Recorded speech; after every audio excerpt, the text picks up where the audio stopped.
നമുക്ക് ആദർശിന്റെയും നയനയുടെയും നാളത്തെ നല്ലൊരു കഥ കേട്ടാലോ? വീഡിയോ ഇഷ്ടപ്പെടുവാണെങ്കിൽ ഒന്ന് ലൈക്ക് ചെയ്ത് ഹൈപ്പ് ചെയ്യാൻ മറക്കരുത് കേട്ടോ. അങ്ങനെ നമ്മൾ കാണുന്ന ഒടുവില് വല്ലാത്തൊരടി തന്നെയാണ് ജാനകിക്കൊക്കെ കിട്ടുന്നത്. ജാനകി ഒരിക്കലും പ്രതീക്ഷിച്ചിട്ടുണ്ടായിരുന്നില്ല തന്റെ മകന്റെ MD സ്ഥാനം പോകുമെന്നുള്ള. ജാനകിയുടെ മുഖമൊക്കെ അങ്ങോട്ട് മാറി.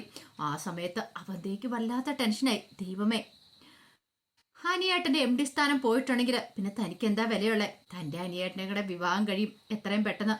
പിന്നെ MD സ്ഥാനത്തിരിക്കുന്ന അനിയനോടൊപ്പം താനും കമ്പനിയിലേക്ക് പോകും, കമ്പനി കൈയെടുക്കും എന്നൊക്കെയുള്ള വ്യാമോഹങ്ങളൊക്കെ ആയിരുന്നു അവന്തികയുടെ മനസ്സിൽ. എല്ലാം ഒരു നിമിഷം കൊണ്ട് തകർന്നു പോയി. ചീട്ടുകൊട്ടാരം പോലെ അങ്ങനെ തകർന്നു പോയി കഴിഞ്ഞപ്പോൾ അവന്തികയ്ക്ക് സഹിച്ചില്ല. അത് അവന്തികയുടെ മുഖത്ത് പ്രതിഫലിക്കുകയും ചെയ്തു. അവന്തിക അഭിനെ ഒന്ന് നോക്കി. അവന്തികയ്ക്കൊക്കെ അഭിക്കാണെങ്കിൽ അത് കേട്ടത് പോലും വിശ്വസിക്കാനായിട്ടൊന്നും പറ്റിയിട്ടുണ്ടായിരുന്നില്ല. ആ സമയത്ത് മുത്തശ്ശൻ പറഞ്ഞു, അതെ അപ്പൊ ഇനി അധികം വൈകാതെ നാളെ തന്നെ ആദർശ് MD കസാര ഏറ്റെടുക്കണമെന്ന് പറഞ്ഞു. അവനായിരിക്കും ഇനി കമ്പനിയെ മുന്നോട്ട് നയിക്കാനായിട്ട് പോന്നെ. അപ്പോഴേക്കും അനി പറഞ്ഞു, എന്തിനാ മുത്തശ്ശൻ നാളെ ആക്കുന്നേ, ഇന്ന് തന്നെ ആയിക്കോട്ടെ എന്ന് പറഞ്ഞു. ആ സമയത്ത് ആദർശ് പറഞ്ഞു, മുത്തശ്ശ ഒന്നുകൂടെ ആലോചിച്ചിട്ട് വരെ, ഇനി ഒന്നും ആലോചിക്കാനില്ല. ഞാൻ പറഞ്ഞതിന് ഒരു മാറ്റം ഉണ്ടാകാൻ പോകുന്നില്ല. നാഗേന്ദ്രന്റെ കാര്യം കണ്ടുപിടിച്ച് നീ ഇങ്ങോട്ടേക്ക് കയറി വരും എന്നുള്ള കാര്യം എനിക്ക് ഉറപ്പായിരുന്നു. കാരണം നീ ബുദ്ധിമാനാന്നുള്ള കാര്യം എനിക്കറിയായിരുന്നു. 2ാം തവണയാണ് നാഗേന്ദ്രന് അടി കിട്ടിയിരിക്കുന്നത്. അയാൾ എന്താണെങ്കിലും അടങ്ങിയിരിക്കില്ല എന്നുള്ള കാര്യം അറിയാം. ഇനി എപ്പോൾ അവൻ തലപൊക്കിക്കൊണ്ട് വന്നാലും അവൻ അങ്ങോട്ട് വെറുതെ വിടാൻ ഞാൻ പോകുന്നില്ല എന്ന് പറഞ്ഞു. ഈ സമയത്ത് വല്ലാത്തൊരു ടെൻഷൻ ഉണ്ടായിരുന്നു ജലജയുടെ മനസ്സിൽ. കുറച്ച് കഴിഞ്ഞപ്പോഴത്തേനും അവന്തിക അഭിയുടെ അടുത്തേക്കുന്നു. അഭിയോട് പറഞ്ഞു, അഭിയേട്ട ഇനിയിപ്പോൾ എന്ത് ചെയ്യും? ഞാനും അനിയേട്ടൻ നമ്മളുടെ വിവാഹം, അതിനിപ്പോൾ എന്ത് ചെയ്യണമെന്നറിയില്ല. ഇതെങ്ങാനും അറിഞ്ഞു കഴിയുമ്പോൾ അച്ഛന് ഭയങ്കര സങ്കടമായിപ്പോ. അച്ഛൻ പ്രതീക്ഷയോടുകൂടിയല്ലേ കാത്തിരുന്നേ. അനിയന്റെ MD സ്ഥാനം പോയെന്നറിയുമ്പോൾ നമ്മളെക്കാളും കൂടുതൽ സങ്കടം അച്ഛനായിരിക്കും. അഭി പറഞ്ഞു, കാര്യമൊക്കെ ശരി തന്നെയാ, പക്ഷെ ഒരു കാര്യമുണ്ട്. അയ്യോ, ഇതിന്റെ പേരിൽ അനിയെ വിട്ട് കളയരുത്.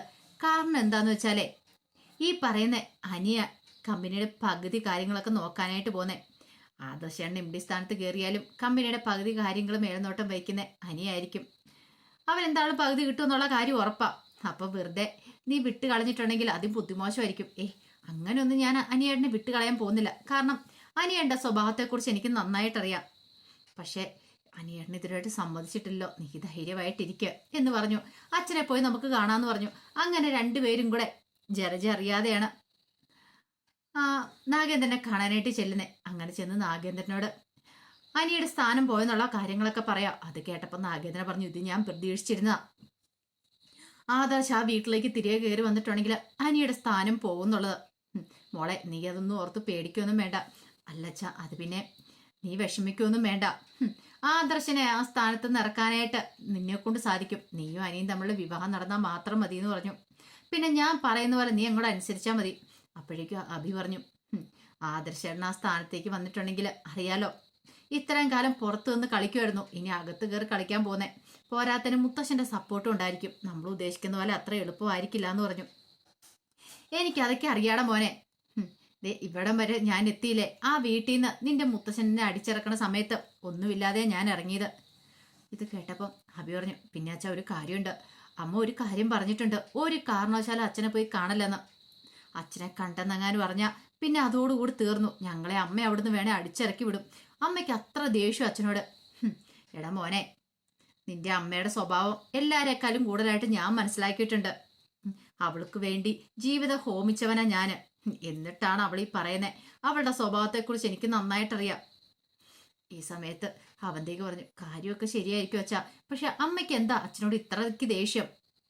അച്ഛനോട് മിണ്ടാൻ പോലും പോരെന്നേക്കെന്നാ പറഞ്ഞിരിക്കുന്നത്. ഇപ്പൊ തന്നെയാണെങ്കിലും അമ്മ അറിയാതെ ഞങ്ങൾ ഇങ്ങോട്ടേക്ക് വന്നിരിക്കുന്നത്. അച്ഛനുമായിട്ട് ഞങ്ങൾ സംസാരിക്കുന്നുണ്ട്, ബന്ധം സ്ഥാപിക്കുന്നുണ്ടെന്ന് തിരിച്ചറിഞ്ഞിട്ടുണ്ടെങ്കിൽ പിന്നെ അമ്മ എന്ത് ചെയ്യുമെന്ന് പോലും അറിയത്തില്ല. അതൊന്നും ഓർത്ത് നിങ്ങൾ വിഷമിക്കണ്ട. അവളെ എനിക്ക് നന്നായിട്ടറിയാം. അവളെ അന്ന് എന്നെ ഇറക്കി വിടുന്ന സമയത്ത്, ഈ പറയുന്ന മൂർത്തി ഇറക്കി വിടുന്ന സമയത്ത് എന്നെ തള്ളിക്കളഞ്ഞവൾ അവള്.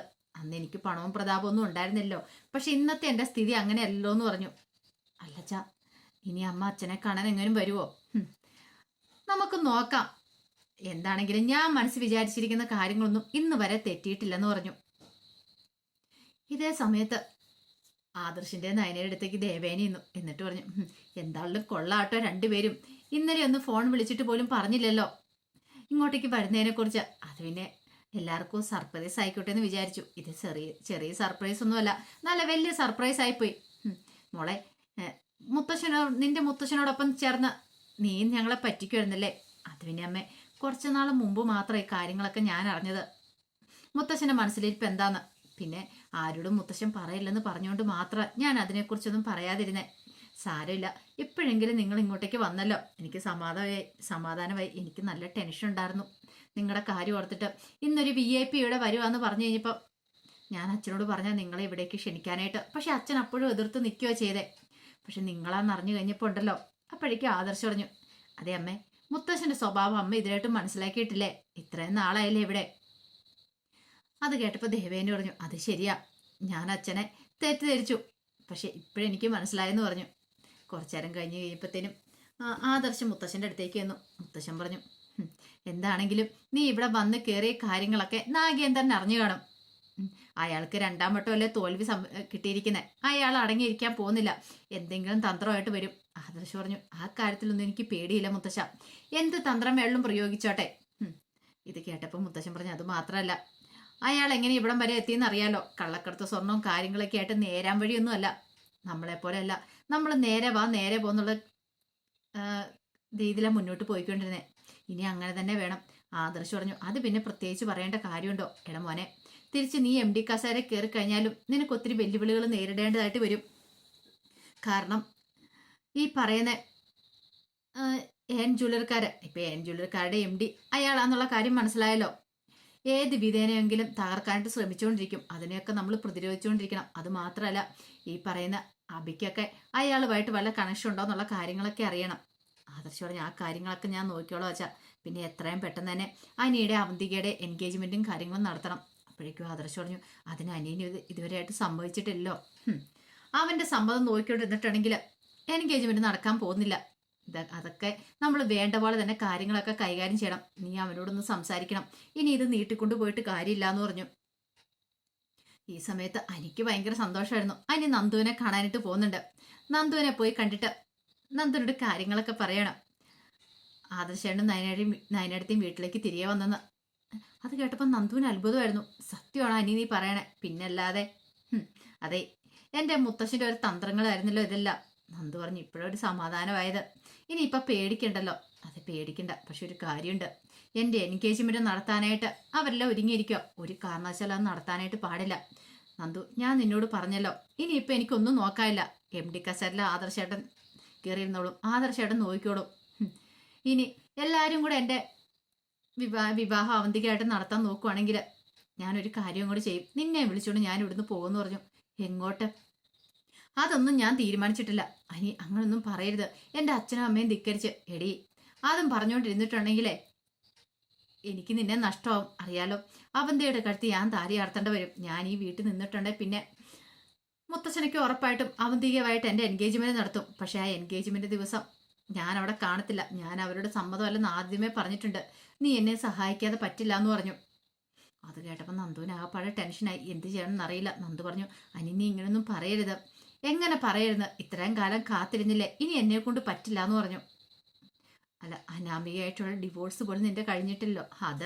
അതൊക്കെ അതിൻ്റെ വഴിക്ക് നടന്നോളൂ.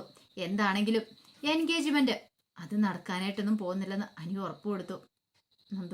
നന്ദുവിനാണ് വല്ലാത്തൊരു ടെൻഷനായിരുന്നു. എന്താവും എങ്ങനെയാവും എന്നൊക്കെയുള്ള ചിന്തയും കാര്യങ്ങളൊക്കെ മനസ്സിലുണ്ടായിരുന്നു. ഈ സമയത്ത് ജാനകിക്കാണെങ്കിൽ വല്ലാത്തൊരു ബുദ്ധിമുട്ട്. ജാനകിയുടെ മനസ്സിനെ എരിപൊരി കയറ്റി കൊടുക്കാനായിട്ട് ജലജ അങ്ങോട്ട് വന്നു. എന്നാലും ജാനകി, ആദർശം അനിയെ ഇങ്ങോട്ട് വന്നു കഴിഞ്ഞപ്പോൾ അച്ഛൻ കാല് വാരിയത് കണ്ടോ? നിമിഷ നേരം കൊണ്ടല്ല അനിയെ പിടിച്ചിറക്കിയത്. എനിക്കിതൊക്കെ അപ്പോഴേ അറിയായിരുന്നു. ഇപ്പം നിന്റെ മോൻ എന്തെങ്കിലും ഒരു സ്ഥാനമുണ്ടോ? കണ്ടില്ലേ, ഒരു നിമിഷം കൊണ്ടെല്ലാം പോയത് കണ്ടില്ലേ എന്ന് ചോദിച്ചു. ജാനകി പറഞ്ഞു, എനിക്കറിയാം. ഇത് മിക്കവാറും ഏട്ടത്തി എല്ലാവരും കൂടെ ചേർന്നെടുത്ത പ്ലാനായിരിക്കും. അച്ഛൻ്റെ മനസ്സ് മാറ്റിയത്. അതെ, ഞാൻ നേരത്തെ പറയില്ലായിരുന്നോ ജാനകി നിന്നോട് ഓരോ കാര്യങ്ങൾ. അപ്പം നിനക്ക് ഏട്ടത്തി എന്ന് പറഞ്ഞാൽ ഭയങ്കര സ്നേഹമായിരുന്നല്ലോ. ഇപ്പം എങ്ങനെയുണ്ട്? ഒന്നും മിണ്ടാതെയും പറയാതിരുന്നിട്ട് സ്വന്തം മോന് വേണ്ടിയിട്ട് കരിക്കളം നീക്കുമായിരുന്നൊക്കെ പറഞ്ഞുകൊണ്ട് ജാനകിയുടെ മനസ്സിലേക്ക് എരിവേറ്റി കയറ്റി കൊടുക്കുക.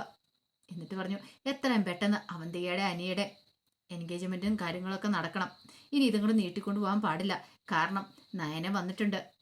മിക്കവാറും നയന ശ്രമിക്കുന്ന എന്തിനാന്ന് വെച്ചാൽ അവളുടെ അനുജിത്തി ഉണ്ടല്ലോ നന്ദു, അവളെ അനിയൻ കൂടെ ഒന്നിപ്പിക്കാണ്ട് ശ്രമിക്കത്തുള്ളൂ. അതുകൊണ്ട് അത് പാടില്ല എന്നൊക്കെ പറഞ്ഞുകൊണ്ട് ജാനകിയുടെ മനസ്സിലേക്ക് എരിവേലി കയറ്റി കൊടുക്കുക. അപ്പോഴേക്കും ജാനകി പറഞ്ഞു, എൻ്റെ കൊക്കിന് ജീവനുണ്ടെങ്കിൽ അത് നടക്കില്ല ജഡ്ജെ, ഞാൻ കാണിച്ചു കൊടുക്കുന്നുണ്ടെന്നൊക്കെ പറഞ്ഞു. അപ്പോൾ അതിൻ്റെ കഥകളൊക്കെയാണ് നമ്മൾ കാണാൻ പോകുന്നത്. ആ വിശേഷങ്ങൾക്കായി നമുക്ക് എല്ലാവർക്കും കാത്തിരിക്കാം കേട്ടോ. ഒരിക്കൽ കൂടി എല്ലാവർക്കും ശുഭരാത്രി നേർന്നുകൊണ്ട് നിർത്തുന്നു.